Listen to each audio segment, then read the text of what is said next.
పాపములు, శాపములు, కిందులు, అపాయములు, వ్యభిచార కోపములు, త్రాగుతూ వ్యసనములు చేస్తున్న ఎంతో మంది ఉన్నారు. వాళ్ళందరినీ ఎవరు రక్షిస్తారని చెప్పి నన్ను కౌగలించుకున్నాడు. ఆయన అటు వైపు బాధపడుతూ ఉన్నాడు, నేను ఇటువైపు కన్నీరు కాచి ఏడ్చి నా దేవుడితో నేను చెప్పుకుంటూ ఉన్నాను. ఆ దినాన్ని చదువుకున్నా. ఎన్ని శ్రమలైనా రాని, ఎన్ని నెలలైనా రాని, ఎన్ని అవమానాలైనా రాని, ఈ శరీరంలో ఈ గొంతులో శ్వాస ఉన్నంత వరకు కాల్చుకోమలేదు. ఆ దినాన్ని కాశాను.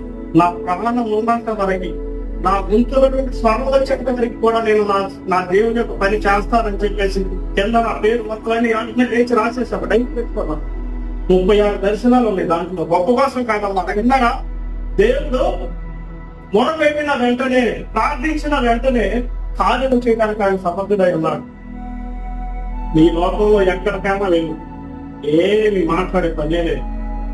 వైద్య శాస్త్రంలో గ్రహించలేని కార్యాలు చేసి చూపిస్తాడు.